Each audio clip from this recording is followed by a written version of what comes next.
हरे कृष्णा कृष्णा कृष्णा हरे हरे, हरे राम राम राम हरे हरे। श्री गुरुदेव की अहेतु कृपा से हमारा जो ग्रंथ चल रहा है उसका नाम है श्री श्री चैतन्य चैतामृत। श्री श्री चैतन्य चैतामृत ग्रंथ के अंतर्गत हम श्रवण कर रहे हैं मध्य लीला 20वां अध्याय, जिसमें हम आ चुके हैं प्यार संख्या 276 और पेज संख्या 268। तो अब तक हमने श्रवण किया कि किस प्रकार जो भगवान की जो त्रिगुणमयी माया है वो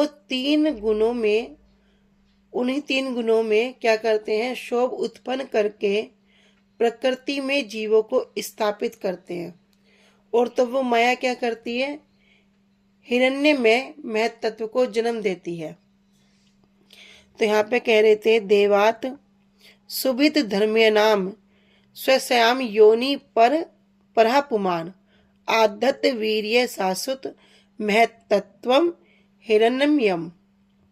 कह रहे जब भगवान अपनी अंतरंगा शक्ति से, किससे, अंतरंगा शक्ति से प्रकृति में व्याप्त होते हैं। कैसे होते हैं, इक्षण के द्वारा।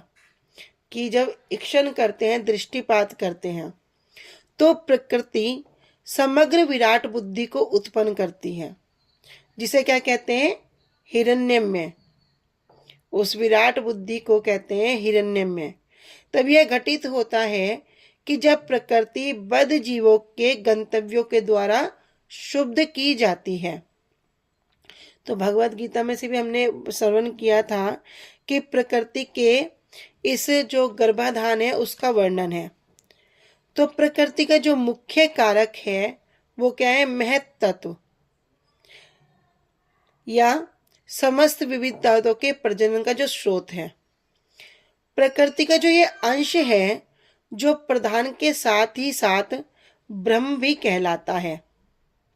उसमें क्या होता है कि भगवान के द्वारा वीर्य स्थापित किया जाता है, बीज को स्थापित किया जाता है, जिससे नाना प्रकार के जीव उत्पन्न होते हैं। और इस प्रसंग में प्रकृति को क्या कहा गया है, ब्रह्म कहा गया है। क्यों? क्योंकि ये आध्यात्मिक प्रकृति का ही विकृत प्रतिबिंब है। विकृत मतलब जो बदला हुआ रूप है, आध्यात्मिक प्रकृति का ही जो प्रतिबिंब है। तो विष्णु पुराण में भी वर्णन है कि जीव आत्माएं आध्यात्मिक प्रकृति से संबंधित हैं। जितनी भी जीवात्माएं हैं वे सब कहां से संबंधित हैं, आध्यात्मिक प्रकृति से। क्योंकि जीव क्या है, भगवान का नित्य दास। यदि जीव के अंदर वो चेतन शक्ति ही ना हो तो वो कैसा हो जाएगा, जड़ हो जाएगा। ये शरीर क्या है, शरीर जड़ है, किंतु इसके अंदर जो भगवान की जो अंश है, जो उनकी शक्ति है, वो ही क्या करती है, चेतनता प्रदान करती है। यद्यपि जीवात्माएं कहां से आती हैं, कहते हैं भगवान की 3 शक्ति, अंतरंगा, बहिरंगा और तटस्था। तो जीवात्माएं क्या कहलाती हैं, तटस्थ शक्ति कहलाती है। किंतु तटस्थ शक्ति कहलाने के बाद भी क्या होती हैं, साथ ही साथ में आध्यात्मिक होती हैं। यदि जीव आत्माएं आध्यात्मिक ना होती तो परमेश्वर के द्वारा, भगवान के द्वारा जो गर्भाधान है, वो जो नियम है वो लागू ही नहीं होता। तो जो आध्यात्मिक नहीं है उसमें भगवान अपने बीज को स्थापित ही नहीं करते। यदि भगवान का ही अंश नहीं है तो वो क्या है, वो आध्यात्मिक ही नहीं है, उसमें कोई चेतना ही नहीं है। तो यहाँ उल्लेख क्या हो रहा है कि प्रकृति में अपने बीज को, वीर्य को स्थापित करते हैं। तो यहाँ पर हमने श्रवण किया था कि प्रकृति को स्पष्ट रूप से क्या कह रहे हैं, सर्व योनिषु। क्योंकि ब्रह्मा जी से लेकर एक जो छोटी सी चींटी है उसमें भी सबके अंदर क्या है, वही जीव आत्मा है। तो चाहे वो देवता हो, मनुष्य हो, पशु हो, पक्षी हो, हिंसक जीव ही क्यों ना हो, जो भी प्रकट होते हैं उन सबकी माता कौन होगी, प्रकृति होगी। और भगवान क्या होंगे, उसको बीज दाता, वीर्य दाता पिता हो गए। सामान्य अनुभव हो गया कि पिता ही संतान को जीवन देता है, किंतु माता क्या करती है, माता उसे शरीर देती है। यद्यपि जीवन का जो बीज दाता है पिता है, किंतु शरीर क्या है, शरीर तो माता के गर्भ में ही बढ़ता है ना। इस प्रकार आध्यात्मिक जीवात्माएं प्रकृति के गर्भ में स्थापित हो जाती हैं, की जाती हैं, किंतु शरीर प्रकृति के द्वारा प्रदत्त होता है। किसके द्वारा, प्रकृति के द्वारा। अभी क्या करें, प्रकृति के द्वारा शरीर प्रदत्त होता है, प्रदान किया होता है, इसलिए शरीर को क्या कह रहे हैं अभी, जड़। लेकिन जो बीज दे रहा, जो जीवात्मा है, जो भगवान है, वो जो इसके अंदर जो बीज रोपण कर रहे हैं, जो मूल है, वो कौन है, पिता है।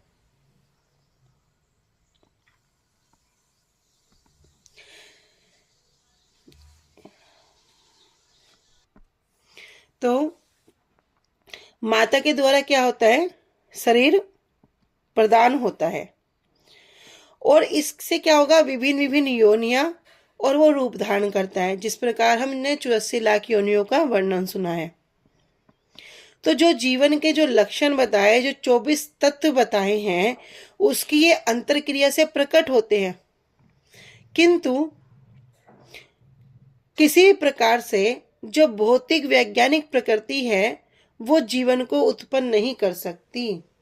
जो जड़ है वो वास्तव में चेतन वस्तु को उत्पन्न नहीं कर सकती। तो यहाँ पर कह रहे वो कहाँ से आई, वो जो जीवनी शक्ति है, जो चेतनता शक्ति है, वो कहाँ से आई, वो भगवान से आई, आध्यात्मिक जगत से आई। तो इसलिए कह रहे थे यहाँ पर, देवात सुभित धर्मे नाम स्वयं योनि परापुमान आद्यते वीर्ये सा असुत महतत्व हिरण्यम यम।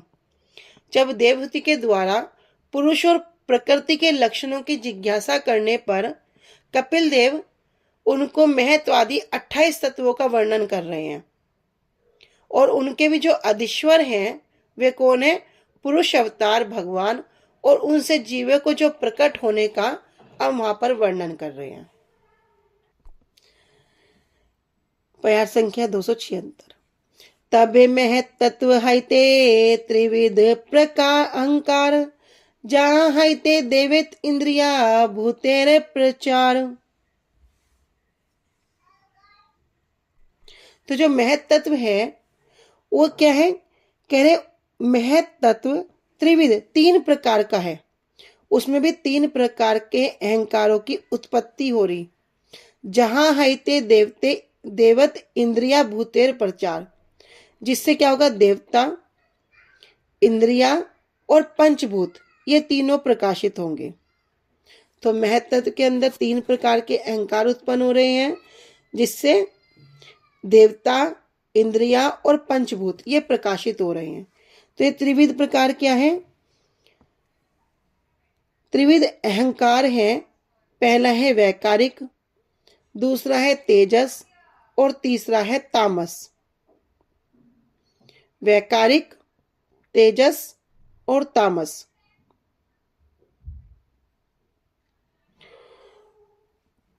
अनुभाष्य में भक्ति सिद्धांत श्री ठाकुर उपाध्याय जी कह रहे हैं कि चित्त रूप में महत तत्व का अवस्थान है, जिसके अधिष्ठाता देव वासुदेव है।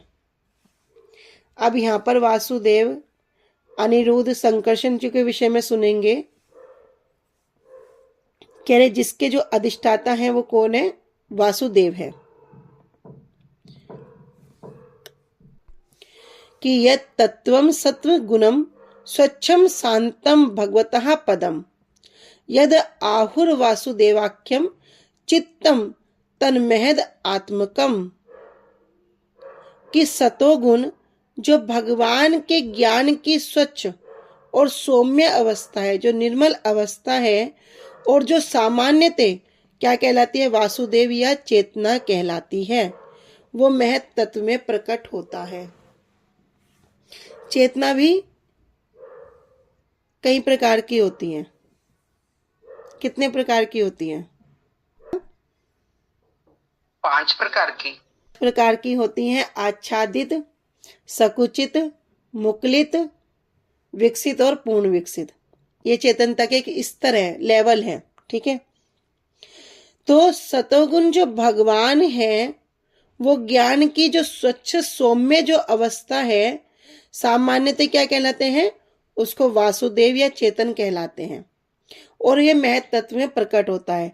इसलिए क्या कह रहे हैं कि जो चित रूप में जो महत तत्व का जो अवस्थान है, उसके अधिष्ठाता देव कौन है? वासुदेव हैं। तो वासुदेव प्राकट्य अथवा भगवान की जो ज्ञान की अवस्था है, वो क्या कहलाती है? शुद्ध सत्व कहलाती है।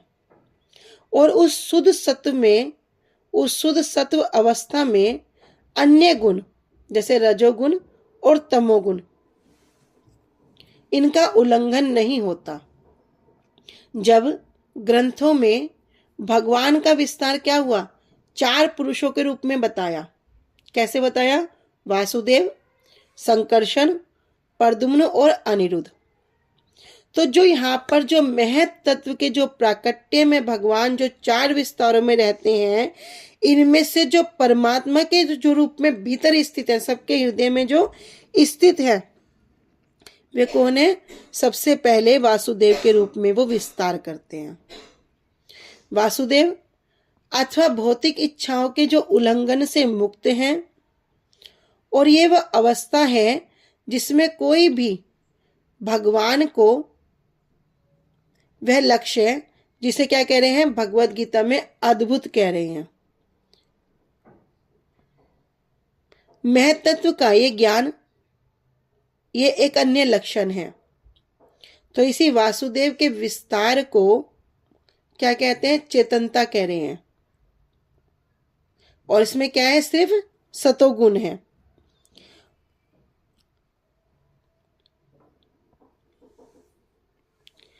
जीव क्या करता है? जब विशिष्ट प्रकार का शरीर धारण करता है, अनेक अनेक प्रकार के शरीर धारण करते हैं, लेकिन जानता है, उसे जानता है। किंतु भगवान क्या करते हैं? जो परम ज्ञाता हैं, वो वासुदेव न केवल विशेष प्रकार के शरीर को, अपितु जितने भी शरीर हैं उसके क्रम क्षेत्र को भी वे जानते हैं। इस प्रकार यहां पर क्या कर रहे हैं कि एक अहंकार हो गया वैकारिक अहंकार। तो चित रूप में महत तत्व का जो अवस्थान है, जिसके अधिष्ठाती देव कौन है? वासुदेव है। दूसरा कह रहे हैं कि महत तत्व के विकार से वैकारिक अर्थात सात्विक अहंकार उत्पन्न होता है। तो वैकारिक में हमने श्रवण कर लिया, सात्विक अहंकार उत्पन्न होगा, और इसमें रजो और तमोगुण नहीं होगा। कह रहे इससे क्या होगी? 11वीं इंद्रिया अर्थात मन उत्पन्न होता है। इससे किसकी उत्पत्ति कह रहे हैं? इससे 11वीं इंद्रिया अर्थात जो मन है वो उत्पन्न होता है। 5 ज्ञानेंद्रियां, 5 कर्मेंद्रियां और 1 मन, ये 11 इंद्रियां हैं। तो जब वैकारिक अर्थात सात्विक अहंकार उत्पन्न होता है, उससे 11वीं इंद्रिया अर्थात मन उत्पन्न होता है, और इस मन के जो अधिष्ठाती देव हैं वे कौन है? अनिरुद्ध हैं। इसके जो अधिष्ठाती देव कौन है? वे है अनिरुद्ध। तो यहां पर भागवतम में से कह रहे हैं, कर्तवम कारणत्वम च कार्यत्वम चेति लक्षणम शांत घोर विमूढ़ तम इति वह सयाद अंकते, कि कर्तवम कर्ता होने, कर्तवम कारण होना, च कारत्वम और उसका प्रभाव होना, इति इस प्रकार लक्षणम लक्षण, शांत घोर, शांत और सक्रिय, विमूर्तम मंद या बंद होना, मंद होना या बद होना। इस प्रकार ये क्या है, ये भी अहंकार है। तो ये अहंकार कर्ता, कारण और कार्य अर्थात उसके प्रभाव के लक्षणों को बतलाने वाला है।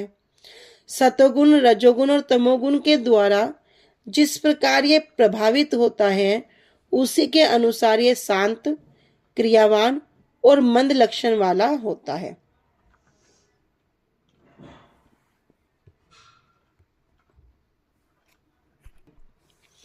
तो अहंकार भौतिक व्यापारों के जो अधिष्ठाती देवताओं के रूपांतरित हो जाता है। ये अहंकार भी क्या है, ये भौतिक जो जड़ है इनके अनुसार ही वो रूपांतरित हो जाता है, अलग अलग रूप में उसमें अंतर आ जाता है। तो कारण के रूप में अहंकार विभिन्न इंद्रियों के रूप में प्रदर्शित होता है और देवताओं तथा इंद्रियों के संयोग से भौतिक वस्तुएं उत्पन्न होती हैं। किसके, देवता और इंद्रियों के संयोग से। अभी श्रवण करना, देवता, इंद्रिया और पंचभूत। अभी बता रहे कि देवता और इंद्रियां इन दो के संयोग से क्या होंगी, भौतिक वस्तुएं उत्पन्न होंगी। इस जगत में हम अनेक वस्तुएं उत्पन्न कर रहे हैं जिसे सभ्यता की उन्नति कहते हैं, किंतु वास्तव में जो सभ्यता की उन्नति का जो अहंकार है वो अहंकार का प्रकाशन है और ये अहंकार ही सारी वस्तुएं सुख उपभोग की सामग्रियों के रूप में उत्पन्न होती हैं। मनुष्य को इन सामग्रियों की कृत्रिम आवश्यकता को कम करना होता है। कृत्रिम कहते हैं बनावटी। क्या करना है कि हम जब इन सामग्रियों के, भौतिक सामग्रियों के जितना ज्यादा अधीन होते जा रहे हैं तो हम उन्हें कंट्रोल नहीं कर रहे, वो हमें कंट्रोल करने लगती हैं।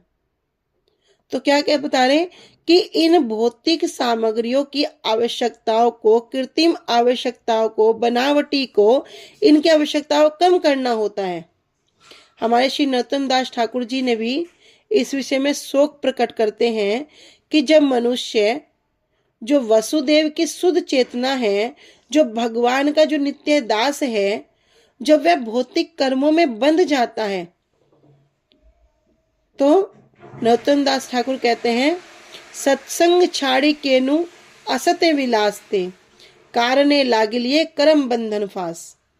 कि हमने क्या किया, सत्संग को तो छोड़ दिया, जो सत्संग है, अच्छा संग है, जो हमें भगवान की ओर अग्रसर करता है, जो हमें हमारे पिता के घर में जाने के लिए एक कदम बढ़ाता है, लेकिन उस संग को तो हमने छोड़ दिया और क्या किया, अस्त्य विलास, असत का संग करने लगे।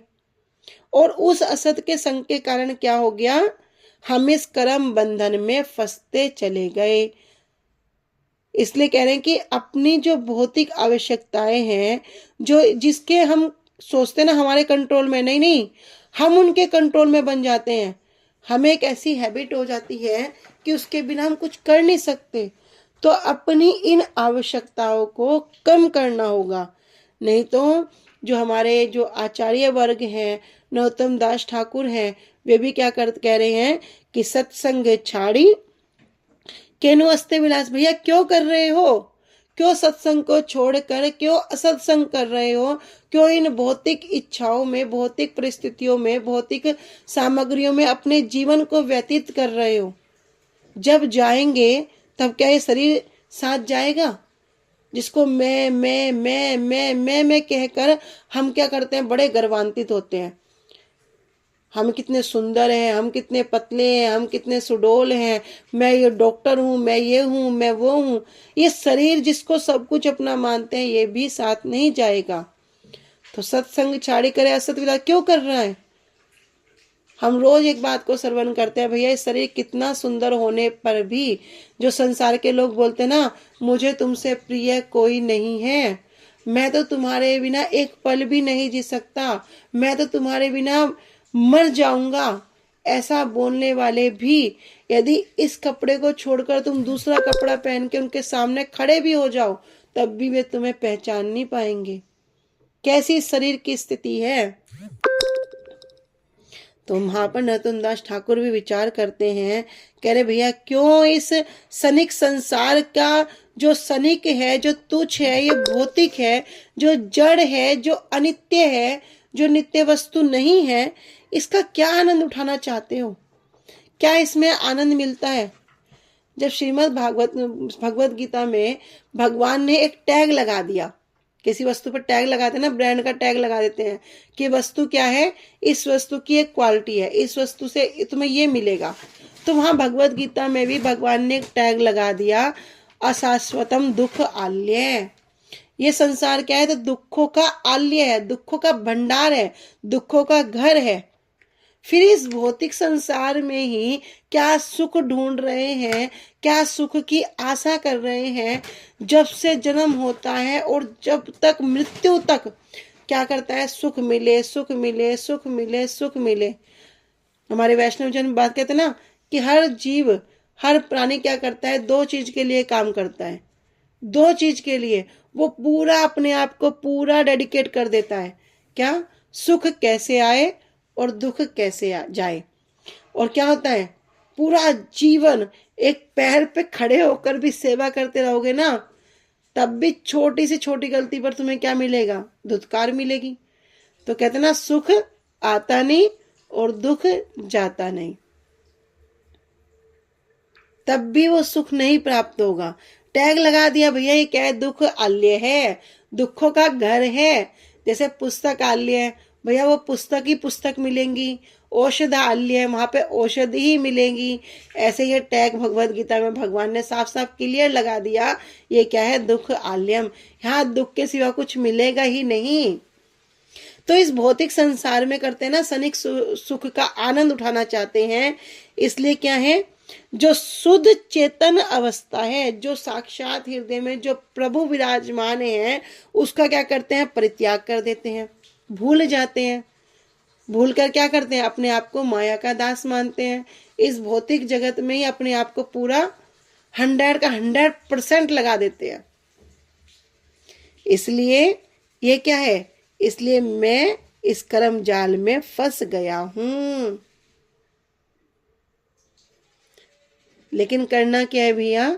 इस कर्म के जाल से निकल के अपनी भौतिक आवश्यकताओं को कम करके अपने आप को भगवान की ओर अग्रसर करना है।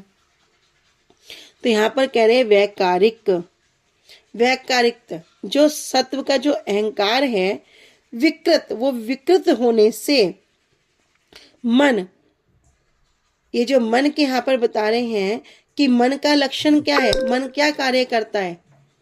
मन संकल्प और विकल्प करता है। तो संकल्प और विकल्प की जो विभिन्न प्रकार की इच्छाएं हैं वो इसके कारण ही उत्पन्न होते हैं, और ये हमें इंद्रिय तृप्ति के अनुकूल लगता है कि भैया ये मन क्या करता है? हमारी इंद्रियों की तृप्ति करने के लिए हमारा सहायक है। हम भी उसी की कामना करते हैं और जो प्रतिकूल लगता है उसका बहिष्कार कर देते हैं। कहते ना, मन कैसा है? मन बड़ा दुष्ट है। गुरुजी बोलते ना, सुबह सुबह इसको उठकर 100 जूते मारो। ये बोलता ना, नहीं नहीं अभी ठंड है, थोड़ा और सो जा, जूता मारो, खड़ा हो। सोना क्यों है? मन क्या करेगा? तुम्हारा जो प्रतिकूल लगेगा उसको तुम्हें हटा देगा और जो तुम्हें अनुकूल लगेगा उसकी तुम्हें सहूलियत दे देगा। कह रहे नहीं, मन बड़ा दुष्ट है। भगवत गीता में भी अर्जुन स्वयं भगवान को कह रहे ना, चंचल ही मन कृष्णा परमादि बलभद्रम, कि मेरा मन तो बड़ा चंचल है, मैं वायु को वश में कर सकता हूं, किंतु इस मन को वश में करना मेरे लिए अत्यंत कठिन है। तो मन क्या करता है कि जो हमारी इंद्रिय तृप्ति अर्थात जो हमारी भोग के लिए अनुकूल लगता है, जिसकी हम कामना करते हैं, वो क्या करता है? उसको करा देता है, और जो हमें प्रतिकूल लगता है उसका बहिष्कार कर देता है। अब किसी ने बोला हरि नाम करो, नहीं नहीं हमसे तो हरि नाम नहीं होगा, हम तो हरि नाम नहीं कर सकते। चलो किसी कारण से कर भी लें, अब इतनी ठंडी है, इतनी ठंडी में भैया हमसे तो स्नान नहीं होएगा, और बिना स्नान के तो भगवान का नाम नहीं लेना चाहिए, तो छूट दे दी। भैया कोई बात नहीं, स्नान नहीं कर सकते, सुबह सुबह उठ के बैठ जाओ और क्या करो, गंगा जल से बस अपने आप को पवित्र कर लो। मंत्र भी दे दिया, ओम पवित्रो वा सर्वावस्थां गतोपि वा या स्मृत पुंडरीकाक्षम बाह्य अभ्यंतर शुचि। तुम बाहर से भी और भीतर से भी शुद्ध हो जाओगे। तब भी विचार करेंगे, इतना बड़ा मंत्र है, कैसे बोले, क्या करें, अरे हटाओ, इससे तो अच्छा मैं 2 घंटे सो जाऊं। नहीं करते। तो ये मन क्या है, प्रतिकूल जो लगता है उसका बहिष्कार करता है। हमारा मन स्थिर नहीं रहता, किंतु यदि क्या करो, इसी मन को भगवान की सेवा में लगा दो, हरि गुरु वैष्णव की सेवा में लगा दो। जो चेतन वस्तु है, इस चेतन वस्तु को भगवान की सेवा में अग्रसर कर दो, तो यही मन क्या होगा, यही मन स्थिर हो जाएगा। भगवान कहते ना, अभ्यासेन वैराग्येन कौन्तेया, कि अभ्यास और वैराग्य के द्वारा इसको वश में किया जा सकता है, तो ये मन स्थिर हो जाएगा। लेकिन जब तक मन इन भौतिक संसार में लगा रहेगा तो क्या होगा, तो ये डामाडोल रहेगा, कभी इधर जाएगा, कभी उधर जाएगा, कभी रसोई में जाएगा, कभी किसी के प्रेम में जाएगा, कभी ये कहीं पहुंच जाएगा। ये मन बड़ा चंचल, फिर तो ये भागता रहेगा। और क्या करेगा कि जो संकल्प विकल्प करेगा वो किसकी तरफ करेगा, सदवस्तु की तरफ नहीं करेगा, असद वस्तु की तरफ करेगा। जब असद वस्तु की तरफ करेगा तो क्या होगा, उसका फल भी बुरा ही होगा। तो यहां पर कह रहे हैं कि जिसका मन भगवान की ओर स्थित नहीं है, गुरु वैष्णव की सेवा में नहीं है, वो क्या करेगा, वो संकल्प और विकल्प के बीच में ही झूलता रहेगा। क्या सही है, क्या नहीं है, क्या करूं, क्या ना करूं। एक मन कह रहा इधर जाऊं, एक मन कह रहा उधर जाऊं, वो इसी में झूलता रहेगा। कोई कितना भी पढ़ा लिखा क्यों ना हो, कोई कितना पढ़ लिख जाए, कोई कितनी डॉक्टरी कर ले, इंजीनियरिंग कर ले, कुछ भी कर ले, लेकिन जब तक अपने मन को गुरु वैष्णवों की सेवा में नहीं लगाएगा, भगवान की सेवा में स्थिर नहीं करेगा, तब तक वो, उसका मन डामाडोल ही रहेगा और वो कभी भी अपने मन को स्थिर नहीं कर पाएगा। तो यहाँ पर जो 11वीं इंद्रियों के विषय में बता रहे हैं वो क्या है, ये मन है। और ये मन के जो अधिष्ठात्री देव है वो कौन है, ये अनिरुद्ध है। कह रहे कि दूसरा है तेजस। तेजस अर्थात राजस अहंकार से बुद्धि। जो तेजस है उसको कह रहे हैं राजस। राजस का कह रहे हैं, इस राजस अहंकार से क्या उत्पन्न होती है, बुद्धि। और जिसके अधिष्ठात्री देव हैं प्रद्युम्न, एवं इंद्रियां उत्पन्न होती हैं। इससे क्या, बुद्धि और इंद्रियां। तामस अहंकार से शब्द, तन मात्रा और उससे आकाश तथा श्रवण इंद्रिया आदि की उत्पत्ति होती है। इन 3 प्रकार के अहंकारों के जो अधिष्ठाता देव हैं वो हैं संकर्षण। तीनों जो अहंकार हैं इनके भी जो अधिष्ठाती देव हैं वो कौन है, संकर्षण। तो अभी हमारा सीक्वेंस क्या था, संकर्षण, प्रद्युम्न, अनिरुद्ध और वासुदेव। अभी हमने तीनों का श्रवण किया, वासुदेव का, अनिरुद्ध जी का और प्रद्युम्न का। लेकिन इन तीनों के भी जो कंट्रोलर है वो कौन है, संकर्षण है। अभी हम यही तक रखते हैं, कल को इसी विषय में और श्रवण करेंगे। वांछा कल्पतरुभ्यश्च कृपा सिंधुभ्य एव च पतितानां पावनेभ्यो वैष्णवेभ्यो नमो नमः। श्री गुरुदेव की जय। अनंत कोटि वैष्णव वृंद की जय। निताई गौर प्रेमानंदे। हरि हरि बोल, हरि हरि बोल, हरि हरि बोल, हरि हरि बोल, हरे कृष्णा। दंडवत प्रणाम सभी को।